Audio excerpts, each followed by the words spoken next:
जिस मूवी को हम जानने वाले हैं उसका नाम है सिख। ये इस साल की रिलीज हुई पहली हॉलीवुड स्लैशर फिल्म है। इसमें दिखाया गया सस्पेंस फिल्म के एंड तक बना रहता है, जिस वजह से हमारा दिमाग पूरा समय बिजी रहता है। तो चलिए बिना वक्त गवाए हम बढ़ते हैं आगे। 2020 में आया पेंडेमिक तो हम सभी को पता है। इस कहानी का फर्स्ट सीन भी उसी समय से शुरू होता है, जहां टाइलर नाम का एक यंग लड़का सुपरमार्ट जाकर जरूरत की चीजें खरीद रहा होता है। पेंडेमिक के चलते वह सभी लोग मास्क पहनकर एक दूसरे से दूरी बनाकर शॉपिंग कर रहे होते हैं। टाइलर के मोबाइल में तभी एक अननोन नंबर से टेक्स्ट मैसेज आता है, जिसमें तुम कैसे हो और आज रात पार्टी करना चाहोगे ऐसा लिखा होता है। टाइलर रिप्लाई में तुम कौन हो ऐसा पूछता है। तब सामने से कोई रिस्पॉन्स नहीं आता। कुछ वक्त बाद टाइलर के मोबाइल पर एक ईमेल मैसेज आता है, जिसमें उसकी शॉपिंग करते वक्त पिक खींचकर उसी नंबर से शेयर की होती है। ये देखकर टाइलर आसपास नजर घुमाता है, मगर उसे सब लोग बिजी दिखते हैं। इस बात से वो समझ जाता है कि कोई तो उसका पीछा कर रहा है। जब वो बिलिंग कर अपने कार की ओर बढ़ने लगता है, तभी उसे सेम नंबर से कॉल आती है, जिसमें एक आदमी बोलता है, तुमने मेरे सवाल का जवाब नहीं दिया, आज रात पार्टी करोगे। टाइलर तुम कौन हो ये पूछ रहा होता है, मगर सामने से कॉल कट हो जाती है। घर जाने पर टाइलर को उसके घर का मेन डोर ओपन ही मिलता है, जिस बात से वो समझ जाता है कि अंदर कोई भी हो सकता है। वो अलर्ट होकर अंदर एंटर करता है। सब जगह देखने पर उसे कुछ महसूस नहीं होता, मगर अचानक से कोई तो उसे पीछे से पकड़ लेता है। टाइलर उसके पेट में पंच मारकर अपने आप को फ्री कर लेता है। फिर वो बेडरूम में जाकर अपने आप को लॉक करता है। कुछ देर बाद बाहर से कोई आवाज न आने पर वो अपने बेसबॉल स्टिक को हाथ में पकड़कर धीरे धीरे बाहर आता है। तब उसे फिर से मेन डोर ओपन दिखता है। उसे लगता है शायद वो आदमी निकल गया है। इसी बीच वो आदमी पीछे से काफी स्पीड में आता है और टाइलर का गला एक चाकू से काट देता है, जिस वजह से टाइलर की ऑन द स्पॉट मौत हो जाती है।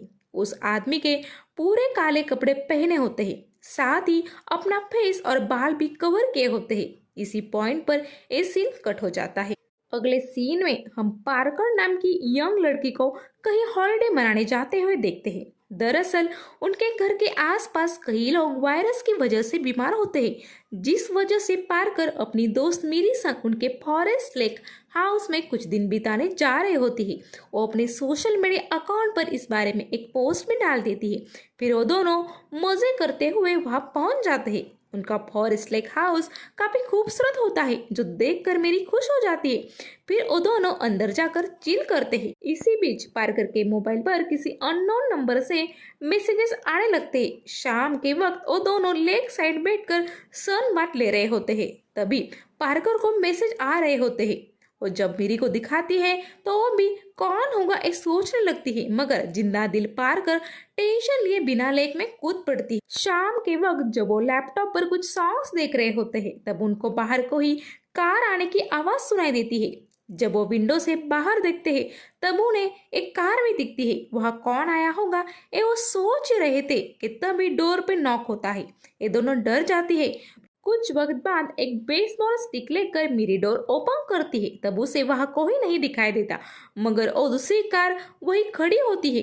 फिर जब वो घर में वापस आ जाती है, तब ये दोनों अपने पीछे हुडी पहने एक आदमी को अंधेरे में देखते हैं। फिर वो आदमी उनके पास आकर सरप्राइज ऐसा बोलता है। फिर हमें समझ में आता है कि ये उन दोनों का कॉलेज फ्रेंड डीजे होता है। डीजे पार्कर को लाइक करता था। उसकी सोशल अकाउंट की पोस्ट देखकर वो यहाँ उनके संग रहने आया होता है। उसे देखकर पार्कर का सर घूम जाता है। वो उसे बताती है कि मुझे तुम्हारे साथ रिलेशन बनाने में कोई इंटरेस्ट नहीं है, मैं सिर्फ अलग अलग लड़कों संग हैंग आउट करना पसंद करती हूँ। सो तुम यहाँ से लौट जाओ, क्योंकि मैं यहाँ सिर्फ मेरी संग रुकना चाहती हूँ। ये सुनकर बेचारा डीजे उदास होता है, मगर वो बोलता है कि मैं इतने लंबी ड्राइव करके आया हूँ, तो अब कल सुबह ही लौटूंगा। फिर वो तीनों मिलकर ड्रिंक्स करते हैं, अपने कॉलेज के कुछ पल याद कर हंसी मजाक करते हैं। फिर वो सॉन्ग लगाकर जमकर डांस भी करते हैं। जिसके बाद वो थक जाते हैं। मेरी तो तुरंत सोने अपने रूम में चली जाती है। तो डीजे पार्कर से बोलता है, क्या हम यहाँ बैठकर कुछ बातें करें। पार्कर उसे समझाती है, देखो तुम अपना टाइम मेरे पीछे वेस्ट मत करो, मैं एक ओपन माइंडेड लड़की हूँ और मुझे जो चाहिए मैं वही करती हूँ। तब डीजे उसे मोबाइल पर उसकी एक पोस्ट दिखाता है और पूछता है ये लड़का कौन है। इस पर पार्कर बोलती है इन लोगों ने मुझे एक पार्ट में मिला था, वो काफी हॉट था, इसलिए हम लोगों ने वो रात काफी मजे किए। इसी याद में मैंने उसके संग एक पोस्ट डाली थी, बस बाकी आगे हम मिले भी नहीं। फिर वो वहां से उठकर सोने जाने लगती है। तब डीजे भी अपने कार के पास अपनी बैग लेने जाता है। जब डीजे कार से अपना सामान निकाल रहा होता है तब हमें उस घर में काले कपड़े पहने एक आदमी को घुसते हुए देखते हैं। फिर डीजे घर में आकर डोर लॉक कर अपने रूम में सोने जाता है। कुछ वक्त बाद हम देखते हैं वो काले कपड़े पहना अनजान आदमी डीजे और पार्कर के रूम में जाकर उनके मोबाइल चुराता है। कुछ वक्त बाद डीजे की नींद खुलने पर उसे अपना मोबाइल पास नहीं दिखता। उसे ढूंढने और रूम के बाहर चला जाता है। इसी बीच अपने मोबाइल को ढूंढते हुए पार्कर भी रूम से बाहर आती है। वह डीजे को देख और उस पर चिल्लाने ही वाली होती है कि तभी डीजे उसका मुंह बंद कर देता है। फिर उसे वो रूम में ले जाता है और समझाता है कि इस घर में हम तीनों के अलावा और एक आदमी है जिसने काले कपड़े पहने हैं। फिर वो विंडो से उस आदमी की परछाई उसे दिखाता है। फिर वो पार्कर को बोलता है तुम विंडो से उतर कर मेरे कार में जा बैठो, मैं मीरी को लेकर वहां आता हूँ, हम पुलिस की मदद लेने चले जाएंगे। पार्कर पाइप से नीचे उतरकर कार में जाकर बैठती है। तभी वहां बैठे उसे मीरी के रूम का नजारा दिखता है जिसमें वो अनजान आदमी मीरी के ऊपर नाइफ से हमला करने ही वाला होता है कि तभी डीजे वहां पहुंचता है और उसे पकड़कर मारने लगता है। मीरी उड़ जाती है। इसे डीजे तुम मेरे कार में जाओ, मैं आता हूँ ऐसा बताता है। डर कर मीरी दरवाजे की ओर भागने लगती है। डीजे उस आदमी को मार रहा होता है और एक पल वो वहां से बाहर की ओर भागने लगता है। मीरी अब कार में पार्कर के पास पहुंच गई थी। एक जगह उनको डीजे बाहर आ रहा है ऐसा दिखता है, मगर अगले ही पल उन्हें वो हवा में लटका दिखता है। फिर उन्हें पता चलता है कि उस आदमी ने किसी रॉड से डीजे के बदन में आर पार कर दिया है और उसे उठा लिया है। ये नजारा देखकर वो दोनों डर कर उस कार से भाग जाती है, मगर उनके कार के टायर्स पंचर होते हैं जिस वजह से वो भाग ही नहीं पाती। इतने में वो अनजान आदमी साइड से आकर उनके कार पर अटैक करने लगता है। ये देख वो दोनों कार के दूसरे साइड से उतरकर फिर से घर में भाग जाती है। घर का डोर लॉक कर वो कोई नोकीली चीजें ढूंढने लगती है। इसी बीच वो आदमी खिड़की तोड़कर घर में घुस जाता है। फिर ये दोनों ऊपर के फ्लोर पर चले जाते हैं। वहां एक रूम में वो अपने आप को बंद कर लेते हैं, मगर वो आदमी उस रूम का डोर तोड़ने लगता है। डोर को एक लॉक, कबर्ड, चेयर इनका सपोर्ट भी लगाते हैं, मगर कुछ बात नहीं बन पाती। फिर पार्कर बोलती है हम लोग विंडो से बाहर जाकर ऊपर टेरेस पर जाकर छुप जाते हैं।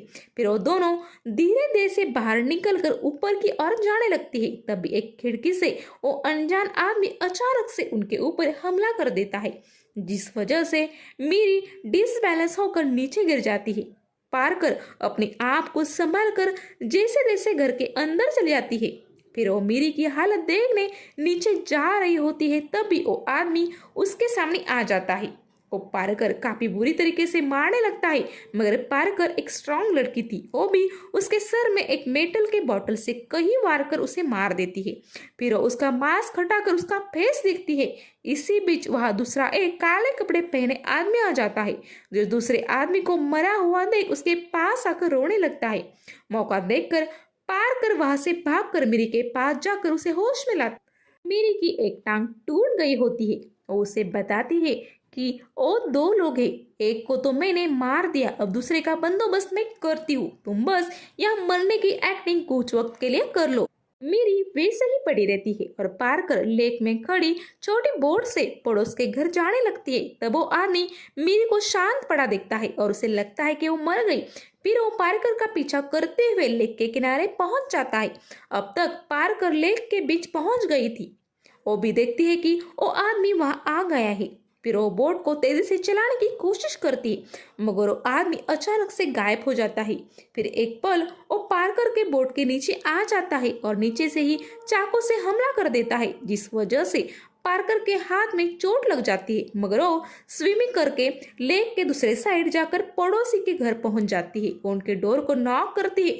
अंदर से मिस्टर लायंस गन लेकर डोर ओपन करते हैं और पार्कर को गन पॉइंट पे लेते हैं। तो वो बताती है, मैं आपकी पड़ोसी पार्कर हूँ और बचपन में आपकी बेटी क्लोई संग खेलने आती थी। बाहर को ही मेरा पीछा कर रहा है और मुझे मारना चाहता है। बाहर जब मिस्टर लायन जागते हैं तभी वो आदमी अचानक से आकर उनका गला काट देता है, जिससे मिस्टर लायंस की मौत हो जाती है। फिर वो आदमी उनकी गन लेकर अंदर खड़ी पार्कर को शूट करने की कोशिश करता है, मगर पार्कर विंडो से बाहर की ओर कूदकर जंगलों में भाग जाती है। वो आदमी भी उसका पीछा करते हुए जंगल में घुस जाता है।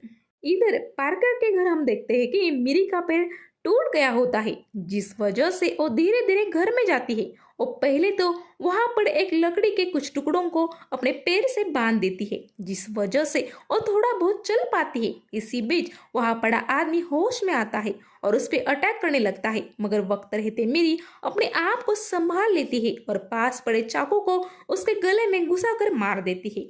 इधर जंगलों से भागते हुए पार कर मेन रोड आ जाती है। वहां उसे एक कार आते दिखती है, जिसे रोककर वो अपनी प्रॉब्लम बताती है। कार में बैठी बूढ़ी लेडी उसे बोलती है, अगर तुम फेस मास्क पहनने रेडी हो तो ही मैं तुम्हें लिफ्ट दूंगी। फिर पार्कर तुरंत उनके दिए मास्क को पहनकर कार में बैठ जाती है। कुछ ही पलों में वो सीट पर बेहोश हो जाती है। फिर वो कार बंगले में आकर रुकती है। अंदर पड़ी मीरी तुरंत आवाज सुनकर विंडो से झांकती है। तब उसे दूसरा काले कपड़े पहना आदमी और एक मास्क पहनी औरत पार्कर को ले आ रहे हैं ये दिखता है, जिससे वो समझ जाती है ये तो टोटल 3 लोगों की टीम थी, जिसमें से एक मर गया था। फिर मीरी छुप जाती है। वो लोग घर में लाकर पार्कर को होश में लाने लगते हैं, क्योंकि जो मास्क उसे कार में पहनने दिया था उस पर क्लोरोफॉर्म लगाया था।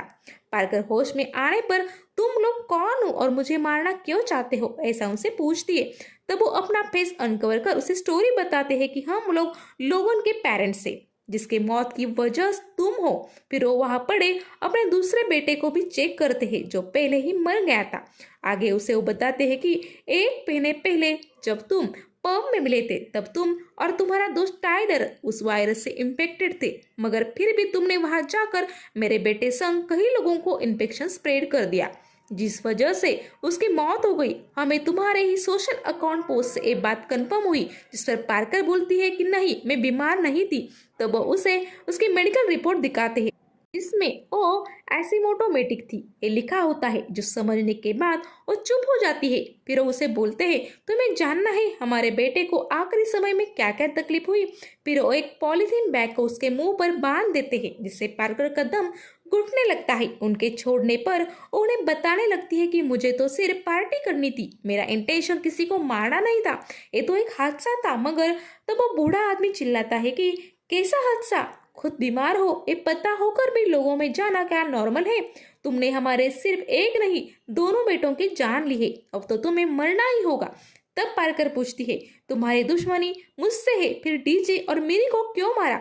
जिस पर वो बोलते हैं, क्योंकि वो बीच में आ रहे थे, हमें उन्हें कुछ नहीं करना था। उनका कन्वर्सेशन जब चल रहा था तब टेबल के पीछे छुप कर मेरी अपने लैपटॉप से पुलिस को कांटेक्ट करने की कोशिश करती है, मगर उन्हें मैसेज नहीं जाता। फिर वो अपने पेरेंट्स को मैसेज भेज देती है, मगर उसी बीच वो आदमी देखता है कि कोई वाईफाई यूज कर रहा है। फिर वो उसे जाकर तोड़ देता है, जिस वजह से मेरी की कोशिश ऑलमोस्ट नाकाम हो जाती है। जब वो आदमी डाउट आने पर मेरी के बॉडी को देखने बाहर जाता है, तब उसे वो वहां नहीं दिखती। उसे ढूंढने वो चला जाता है। इधर बूढ़ी औरत पार्कर को मारने जा ही रही होती है कि तभी पीछे से आकर मेरी उसके सर में वहां पड़ी एक बॉटल मारकर उसे घर से बाहर फेंक देती है। फिर जब वो दोनों लड़कियां बाहर भागने लगती है, इतने में उनको बूढ़ा आदमी लौटता है ये दिखता है। ये दोनों घर में ऊपर के फ्लोर पर चली जाती है। तभी वो आदमी भी उनका पीछा कर वहां जाने लगता है। एक मौके पर जब वो आदमी ऊपर आता है तब मेरी उसके पैर पर चाकू से हमला कर देती है और पार्कर उसे धक्का देकर नीचे गिराती है, जिस वजह से वो आदमी नीचे एक नोकीले एंटीक पीस पर गिरकर मर जाता है। फिर वो दोनों घर के बाहर आ जाती है और गैरेज में रख के एक ऑटो से भागने की कोशिश करती है, मगर उसमें पेट्रोल ही नहीं होता, जिस वजह से पार्कर वहां पड़े पेट्रोल कैन को जब उठाती है तभी वो बूढ़ी औरत होश में आकर अपनी पति को भी मरा हुआ पाती है। वो गुस्सा होकर बाहर के एक्स को लेकर बाहर जाकर उन लड़कियों के पास गैरेज में जाकर उन पर अटैक करने लगती है। हाथापाई में पार्कर के हाथ के गैलन से पेट्रोल उस औरत पर गिर जाता है। तभी मेरी वहां पड़े एक लाइटर को जलाकर उस औरत के बदन पर फेंक देती है, जिससे वो जलने लगती है और कुछ देर रास्ते पर भागते हुए मर जाती है।